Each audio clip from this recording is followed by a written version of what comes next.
Assalamualaikum students of 7th class and welcome back to your own study platform. I am back with another interesting videos. तो student last lecture में हमने अपने unit number 3 the story of an invitation की reading की थी from our textbook. तो आज हम उसके meanings word meanings, word sentences और question answers अपनी notebook पे write करेंगे. So hurry up without wasting any time. Write the statement, write meanings of the new words.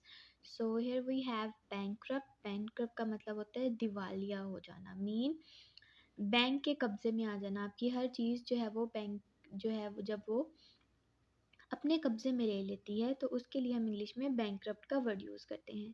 Second है हमारे पास कमेंसमेंट. कमेंसमेंट मीन तकसीम स्नात तकरीब यानी कि ऐसा फंक्शन ऐसा ओकेजन जब आपको आपके सर्टिफिकेट्स वगैरह मिलते हैं तो उसके लिए हम इंग्लिश में कमेंसमेंट का वर्ड यूज़ करते हैं.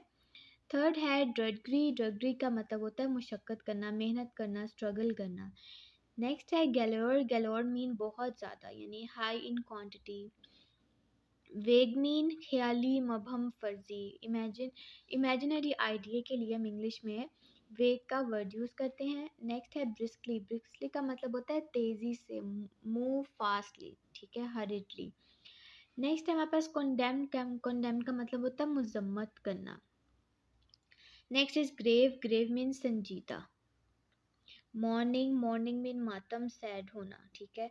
विस्टफुली हसरत भरा यानी कि इसके लिए आप उर्दू में यूज़ कर सकते हैं उदासी का वर्ड भी, ठीक है. लास्ट वर्ड हमारे पास इंटेंट. इंटेंट का मतलब होता है इरादा करना, इरादा रखना किसी चीज़ को करने के लिए जब आप अपना माइंड बना लेते हैं, ठीक है. नेक्स्ट हमारे पास use the following words in the sentences.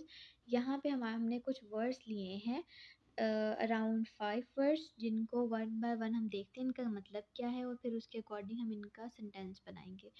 First है आप हमारे पास मॉर्निंग. मॉर्निंग का हमने मीनिंग क्या था, मातम करना यानी कि ग्लूम करना. जैसे कि किसी की डेथ हो जाती है तो आप जो है वो चीखो पुकार या फिर रोते हैं ना, तो उसके लिए हम इंग्लिश में मॉर्निंग का वर्ड यूज़ करते हैं. तो इसका सेंटेंस बनाएंगे हम. Grace was dressed in morning. Grace ने मातम वाला लिबास जो है वो पहना हुआ था. सेकेंड वर्ड है हमारे पास फिटिंगली. फिटिंगली मीन्स अच्छे तरीके से, प्रॉपरली, ठीक है. I celebrate my birthday. मैं अपनी फिटिंगली मैं बहुत अच्छे तरीके से अपनी बर्थडे सेलिब्रेट करता हूँ या करती हूँ, ठीक है. थर्ड है हमारे पास विस्टफुली. विस्टफुली का हमने मतलब ऊपर किया था हसरत भरा, उदासी के साथ, ठीक है.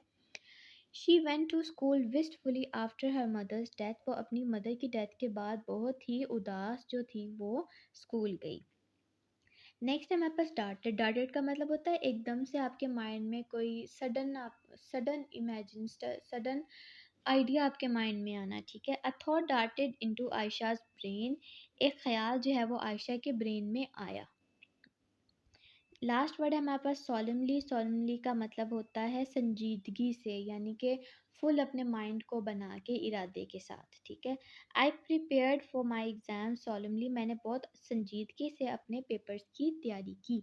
चलें अब हम करते हैं इसके क्वेश्चन आंसर्स. तो ये हमने वर्ड मीनिंग्स और वर्ड सेंटेंसेस जो हैं वो कर लिए हैं. स्टूडेंट इंग्लिश की बुक में हमारे पास 7 क्वेश्चंस थे. तो 7 में से मैंने इंपॉर्टेंट 5 जो है वो सिलेक्ट करके उनके आंसर्स यहाँ पे राइट डाउन कर लिए हैं, ठीक है. चलिए वन बाय वन देखते हैं. फर्स्ट है हमारे पास in what respect were the two girls different from each other. दोनों लड़कियां एक दूसरे से किस तरह से मुख्तलिफ थी. यहाँ पे ग्रेस और बर्था की बात हो रही है. Grace was quite introvert girl. जैसे कि ग्रेस बहुत खामोश तबीयत और थोड़ी सी शर्मीली थी. Whereas Bertha was bright pretty extrovert girl. जबकि जो बर्था थी वो रोशन ख्याल, खूबसूरत और एक्सट्रोवर्ट का मतलब होता है कॉन्फिडेंट गर्ल होना, ठीक है. What do we learn about the aunt from what Bertha says about her? वो कहते हैं बर्ता के ख्यालात से, बर्ता की बातों से हमें क्या पता चलता है कि उसकी आंट कैसी थी. We learn about the aunt from what Bertha says that she is dear. वो कैसी थी, वो अच्छी, स्वीट थी, जॉली पर्सन यानी कि मज़ाहिया थी, मजाक करने वाली थी. शी इज़ ऑल्सो काइंड थी, जेनरस थी, सखी थी एंड अंडरस्टैंडिंग और बहुत ही समझदार थी, ठीक है. नेक्स्ट है हमारे पास question number 3. What do you think is meant by the statement Mary and Lo and Lil are girls after your own heart? वो कहते हैं स्टेटमेंट का क्या मतलब है, आपने अपने अल्फाज में बताना है. तो दिस स्टेटमेंट मीन्स दैट, इस स्टेटमेंट का ये मतलब है girls have similar temperaments. Temperament का मतलब होता है मिजाज, यानी उन लड़कियों के मिजाज एक जैसे से, एंड इंटरेस्ट एज बर्थ, और उनके इंटरेस्ट का क्या मतलब होता है, उनके शौक बिल्कुल वैसे थे जैसे कि बर्था की हैं। अच्छा जी, व्हाट मेड ग्रेस विस्टफुल, आपने बताना है कि ग्रेस जो थी वो क्यों उदास हुई, या क्यों उसके दिलो दिमाग में एक हसरत आई, ख्वाहिश आई। Grace was made wistful by the fact that Grace इस बात से बहुत ज़्यादा उदास हुई that Bertha had her aunt, के बर्था के पास उसकी आंट है, हु लव्ड हर, जो कि उससे बहुत मोहब्बत करती हैं, एंड प्लान फॉर हर, उसके लिए नई नई प्लानिंग्स करती हैं। अच्छा जी, यहाँ पे लास्ट क्वेश्चन हमारे पास, did Bertha think it was a good idea for Grace to work at Clarksman all summer. वो कहते हैं कि क्या बर्ता के ख्याल में कि ये अच्छा आइडिया था, प्लान था कि ग्रेस जो है वो क्लार्कमैन जो है सारी गर्मियाँ जो है वो काम करे। No, Bertha did not think that it was a good idea for Grace to work at Clarksman all summer. Bertha के नज़दीक एक अच्छा आइडिया नहीं था कि ग्रेस जो है वो काम करे। She thought grace needed a good rest, उसके ख्याल में ग्रेस को जो है वो अच्छा आराम करना चाहिए, यानी कि उसे इस टाइम सिर्फ आराम करना चाहिए, अपने पे अपना ख्याल रखना चाहिए और जॉब नहीं करनी चाहिए। तो स्टूडेंट, यहाँ पर हमारा ये यूनिट जो है वो कंप्लीट एंड हो जाता है।